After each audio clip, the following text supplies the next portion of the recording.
Good morning, LinkedIn. Welcome to another episode of Let's Build. Super special guest today, Jonas, co-founder at Qualify. How you doing today? Hi, Chris. I'm good. Good afternoon for the people that are based in Europe. Thanks for having me. Yeah, like this is one of my favorite topics right now. And I thought you'd be a great person to talk about it with. You made a great post last week just about the challenges people are having with content with company parent-child relationships, and everybody seems to be dealing with it in their own ways right now. Uh, and I started connecting in my mind, like, and I'd love for you to give a quick intro after this, but you know, deduplication, you know, in my opinion, was always an effort to, clean, let's say, clean the data so we can have clean views. And in the days of there's only going to be one company, there's only going to be one primary contact on a deal, we don't care about anybody else. hmm And now, as you move outside of sales CRM and you treat it like a communication management platform, you might want to start handling your data and your relationships a little bit differently. So, super happy you could join today. For those who might not know you, share a quick intro. Yeah. Hi, everyone.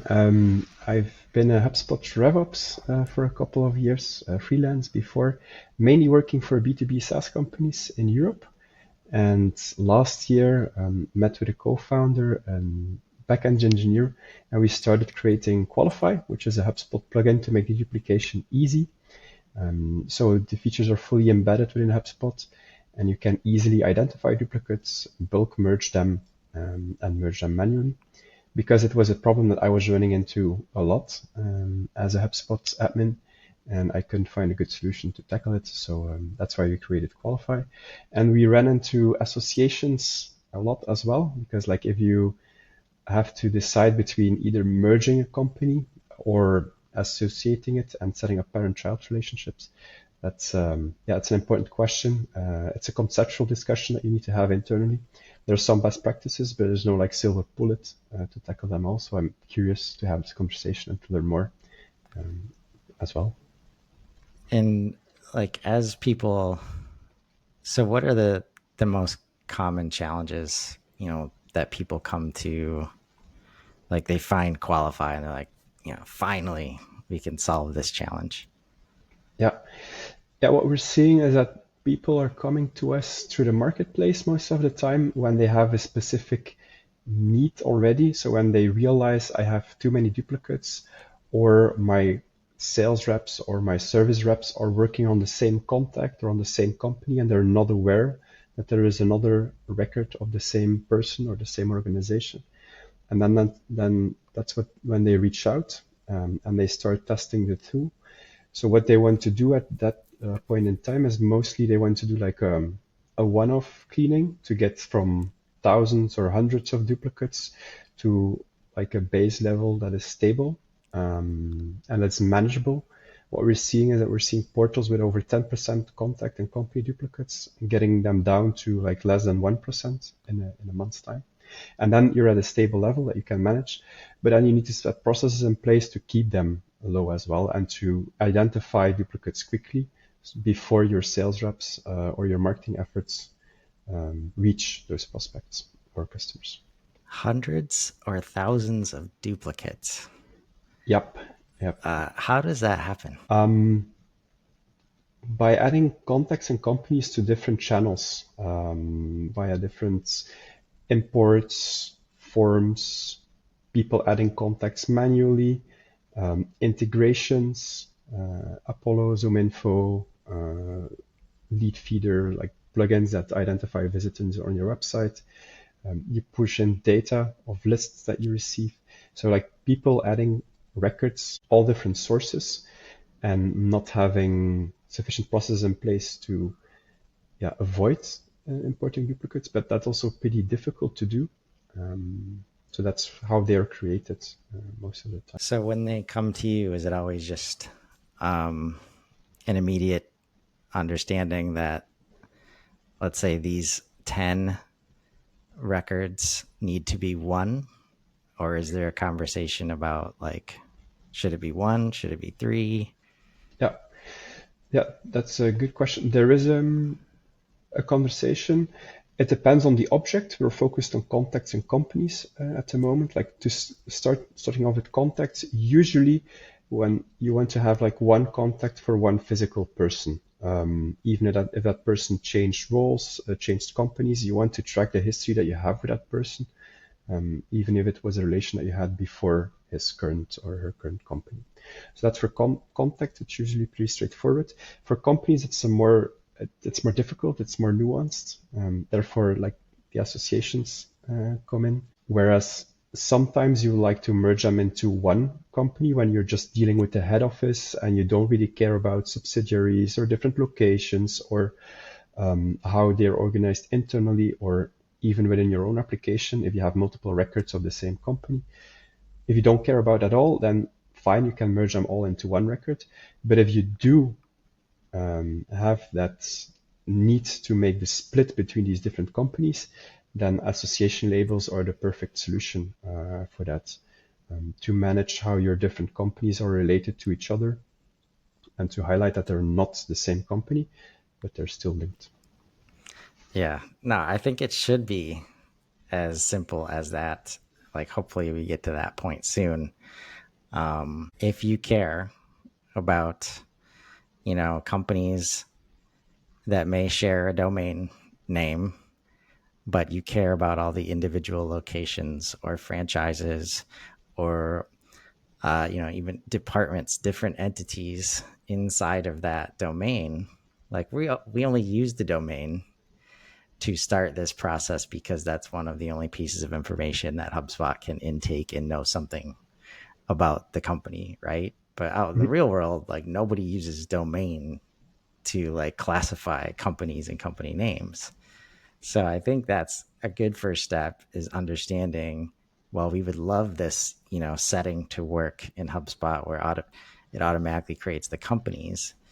I think we are far from the day where there's any kind of automation related to the information that's available to HubSpot at the time somebody fills out a form, no matter what enrichment tools you have. Like, I would argue that this is the last place that you want to automate because when you do care about those relationships and you get them right inside of HubSpot, it activates the rest of the tool set for you. So I think you said it, very cleanly, and I know you have some examples. Before we get into those examples, I'm going to share my screen real quick Mhm. because I do think like there's an element of this is just newly available in HubSpot, right? This idea of association labels is only it's like less than 2 years old to at the level it's at now, right? But there's always been parent-child like company that has always been a challenge. And now as we create parent child or XY relationships across all the records, all the types, um, I think it might have been last year where you could start associating other objects with themselves. Mhm. But basically, we have this data model, management area of HubSpot now. They are trying to help us with stuff like this. And so we see this map, right? And if I click on, let's say I click on contacts, and I can see here, like if you click on this, let's say crow's foot icon, we can see, the associations that are available. In this case, we only have one, right? But Yeah, now here, I can switch to this, and I'm still learning this, as we go. But now I can see, all my associations, and then we have a very easy, angle to get to associations that have been created and, create nice. new ones, right? So I think part of the issue is that a lot of this has been locked away in the settings, area. Hmm. And I know the team is working towards making it more accessible in ways like this, including just today, you know, Kyle's video was about this new table view It's cool. of the Never saw that objects. before. And I just saw it today for the first time. And this is where I think it's so important for the community and HubSpot users to kind of speak up about how they're using objects, right? Hmm. And how they're modeling their data, because we're still like, we don't have the Commerce Hub, objects in this list. Uh, so see this as like a another step, like on the journey of having visibility over some of these, more complicated topics. Um, because the other thing I want to add, uh, and then we'll get to your example, is while this stuff exists, there's still other challenges, inside the system specific to, let's say, specifically to companies in this example.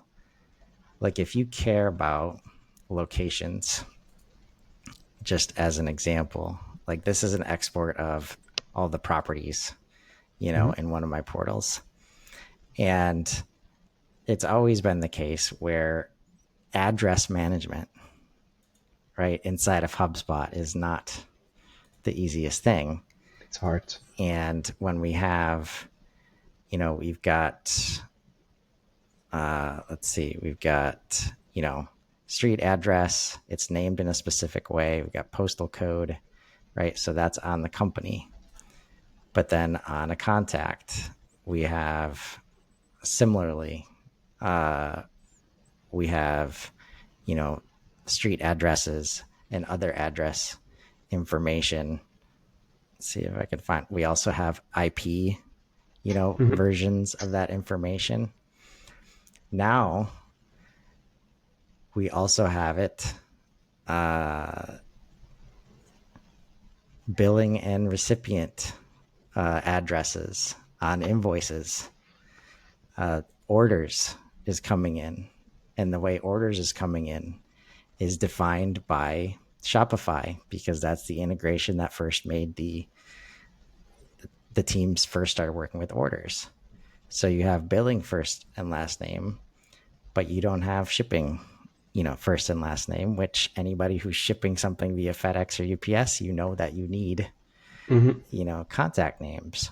And even here, there's stuff to be learned. Like if I have an associated contact record that's labeled as shipping contact, maybe I don't necessarily need a new property, right? Across all these objects. So I just wanted to show that as kind of the challenge within the object set that already exists, but how like adding custom objects to the mix, like can kind of further that, complexity as far as just address management is one thing. We've seen similar challenges related to industry, classifications, company Hmm. names in various places. So it's an understandable challenge because this is a new thing, beyond, the single deal contact, the single company contact.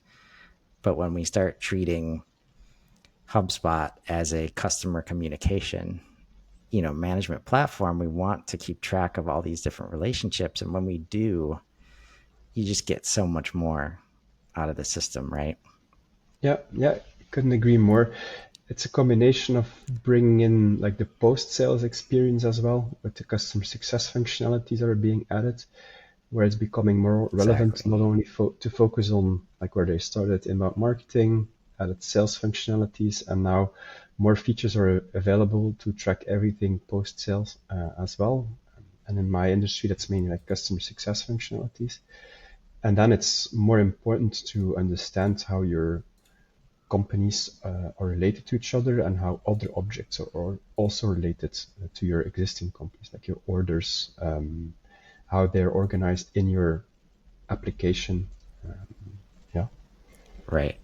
And I'm just pulling up the customer success workspace in the Let's Build portal.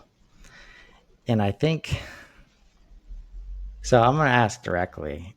Uh, I think that doing this well, when you have the system is based around, deduplication related to domains, or you find other properties, I think it's, for me, one of the best ways to solve for this is in the name of the company, right? Because you still want the company name.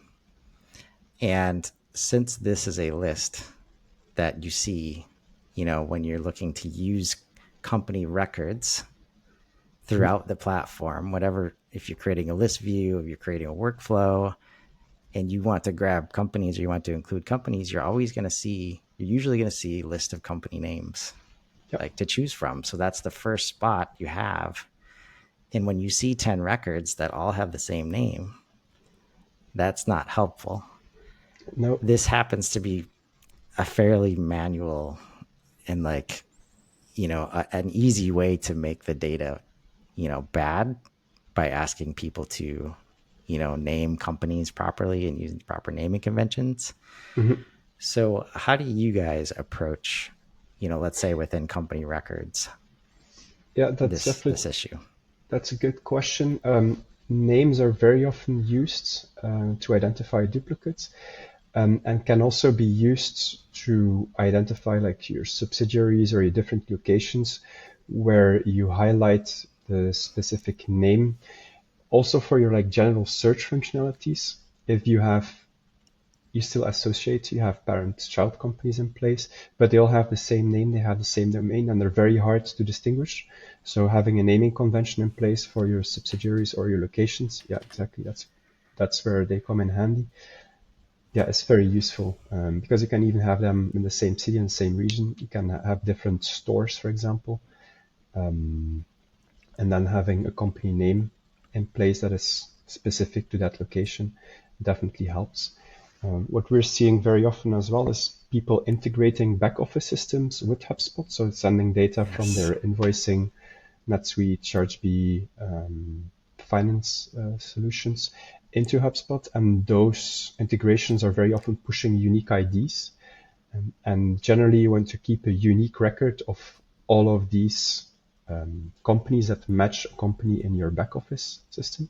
So you can use those unique IDs to uniquely identify like the companies in HubSpot as well. And if the unique IDs are different, then you don't want to merge them. But you could use them to associate if you're able to have some way of association in your backends or your back office system that you can mimic into HubSpot.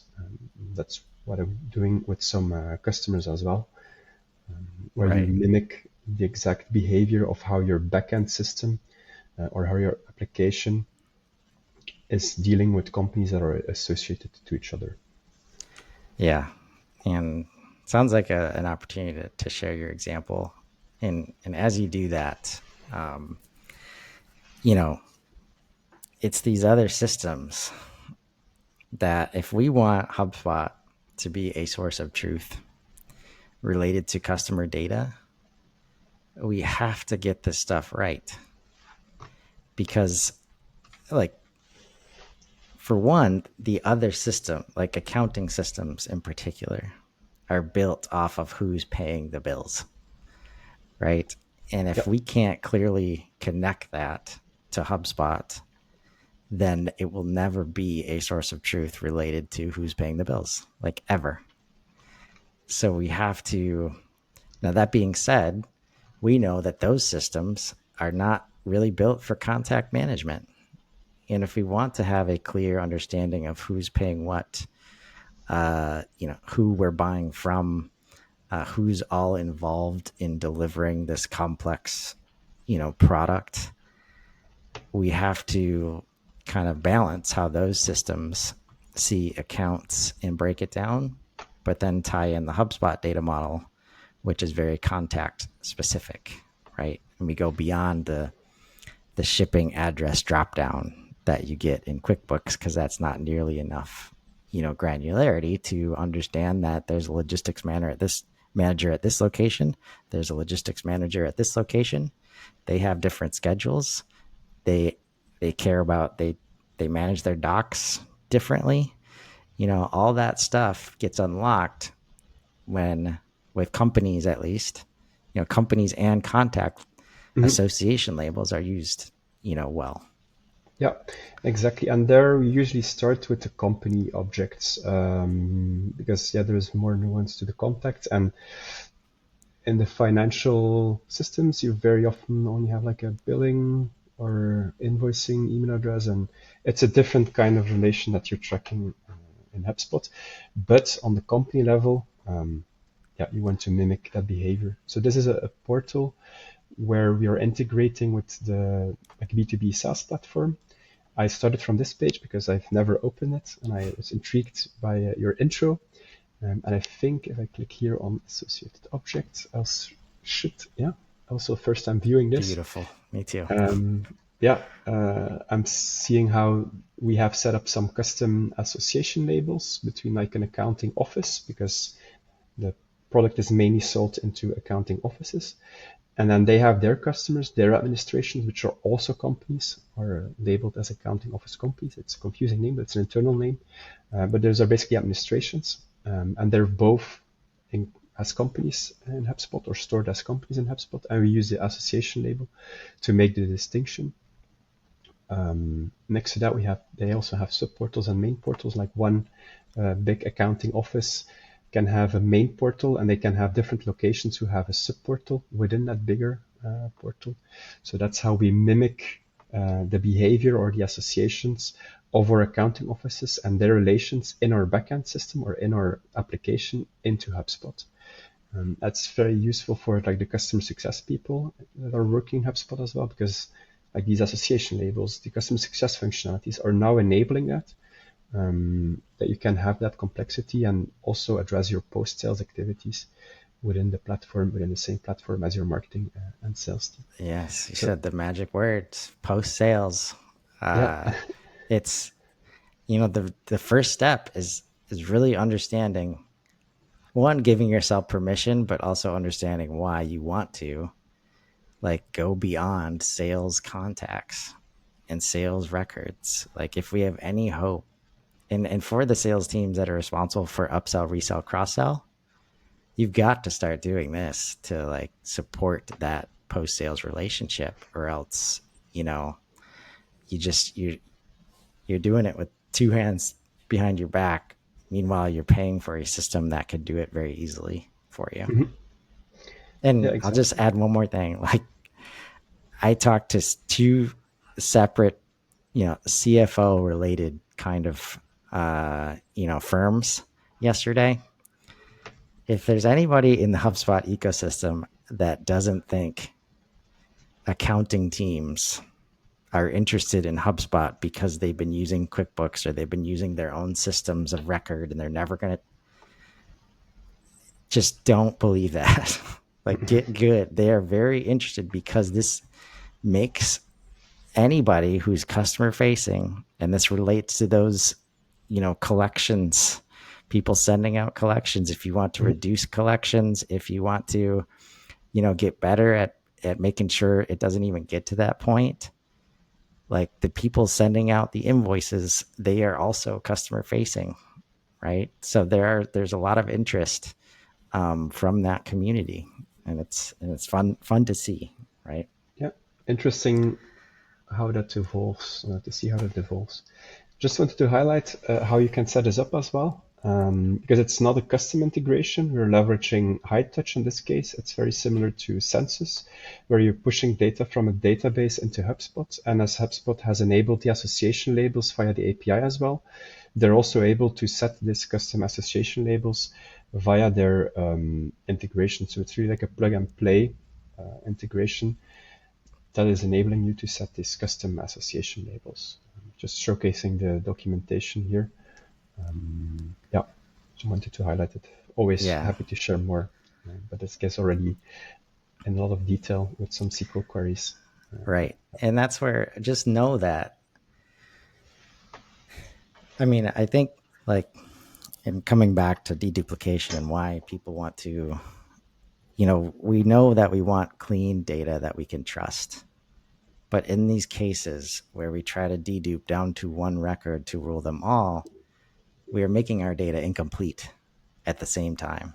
Yeah. When you know you have these conversations are happening with multi locations or different entities, and we don't have to do that anymore. But what I'd suggest is that do it manually first, right? Like just sit with your team or ask somebody on sales or success. You're on a company record, you're on a contact record, you might be on a deal record. What do you want to see?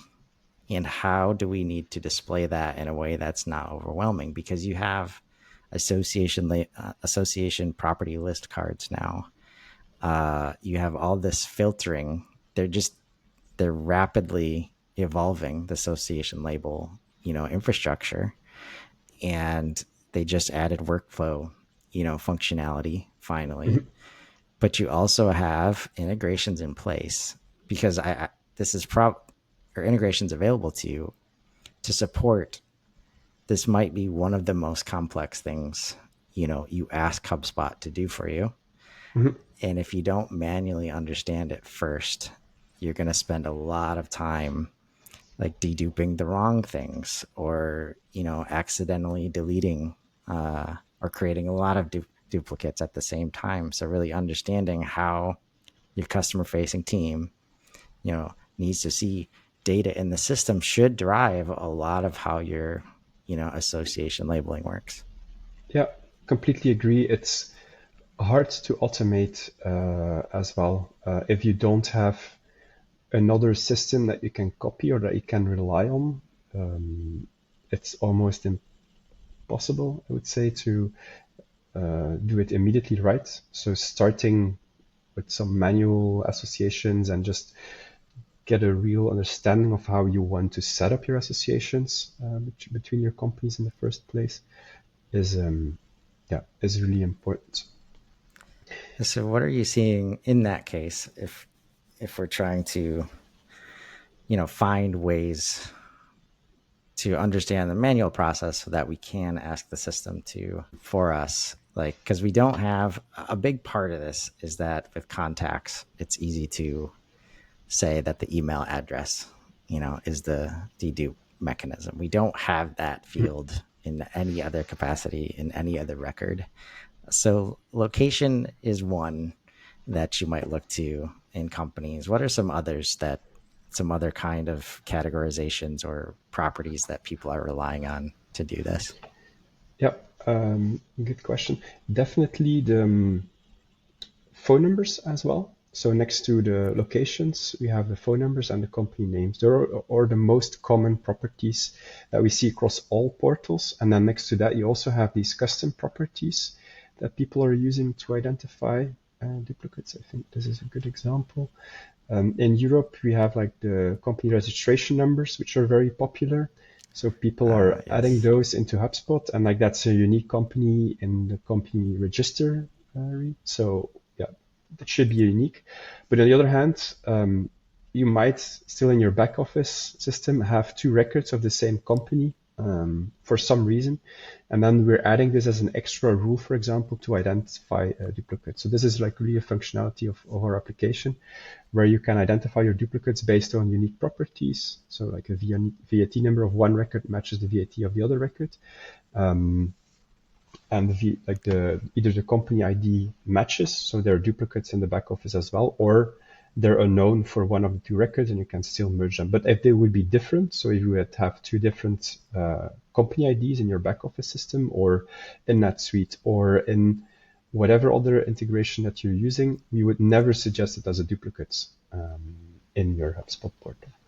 So that's how people are combining rules to include like suggestions. Like you mentioned, company name, company domain, locations, phone numbers, and then unique IDs. And also including properties to exclude suggestions from duplicates if you have different records in your back office system. Yeah. And I think it's going to be very interesting how the Clearbit tool set gets Yeah. developed into, these records. That's a common thing where we want all this no effort enrichment to happen. But we Yeah, have all these different, company classifications that are different in different places in the world, but also companies themselves will call them, you know, like if you look at LinkedIn, there's like three different groups that you could choose for the metals, industry or energy, and like understanding what what you have to clean up, but maybe you don't have to clean up all of it. Maybe there's a way to start segmenting and using those data insights to help, with this process. Um, because it all starts with good data as well. Associations, deduplication. You need to be able to identify that there are duplicates. You need to be able to identify that there are potential records that should be associated because they share a lot of properties, and yeah, therefore need complete and correct data. and getting this right, getting these association labels right, is what activates, you know, very personalized emails at scale in Marketing Hub, to the point of like, these are the products that you've purchased. Yeah. These are the products we think you care about because these five properties exist, including this association label. Like being able to communicate with billing and shipping in automated ways. And that's just via email. When we talk about dynamic experiences on websites, this, like the smart content, you know, options go through the roof when you get association labels right, because we tie that to lists and it gets starts to make things very clear, and we've already seen on the customer success side, it really just throughout the platform, getting this right is going to do, so much for you, because when you don't get it right and you just rely on one record, now it's all on the user to Mhm. make day-to-day decisions, you know, which, most of the times doesn't work in favor of clean data, right? No, So I, you need to have some standardization in place. Yeah, so you need to yeah, help the end user. yeah. And that's where the first step is really the decision that you want to leverage, these tools and have different records as it relates to different things that you want to understand, and not have your teams, scrolling forever in a record or having troubles finding the things that they want, because those are the moments where they just start exporting stuff from the system and they use Excel or Google to try and do it better, Yeah. right? Because they have to. Like, there's literally, it gets pretty messy pretty quickly. But there's a lot of steps being made over the last year, especially to try and clear that up inside the system. Mhm. And there's definitely, some opportunities to do it the way that it should be done, right?